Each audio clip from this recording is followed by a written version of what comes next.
Здравейте всички, аз съм Зарко The Magic с нов фокус. Този фокус аз съм си го измислил и се надявам да ви хареса. Първо зрителя си избира една карта. Как става то? Ами казваме стоп. Стоп е тук. И още един път. Стоп.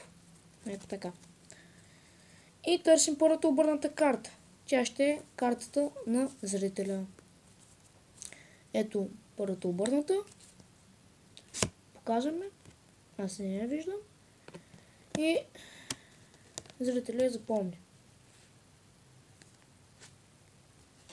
След което я прибира където иска в тестето. Няма значение. Ето така. И аз ще направя следното нещо. Ще взема картите и ще ги прибера в кутийката. Ето така. Прибирам картите в кутийката. А сега ще направя ето така. Ще потъркам и ще штракам с пръсти. И какво става? Вадя тестето. Обръщам го. И ще ви покажа всички карти. Всички са обърнати.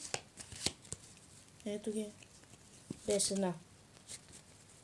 А тя е картата на зрителя. Так става този трик. Ами, много е лесен. И сега ще ви го разкрия. Първо трябва друга карта от друго тесте. Аз избрах шестица каро.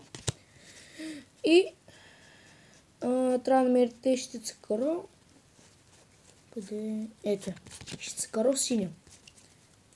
Шестица каро синя. Слагате една отгоре. След което взимате шестицата каро червена. И слагате на четвърта позиция. От горе надолу. Ето 1, 2, 3 и четвъртата е шестица каро. И казвате му кажи ми стоп. Ето така правите. Казвате му кажи ми стоп. Вече казва примерно ето тук стоп. И сега ако започнете е така директно, ще се види червената карта и няма да се получи фокуса.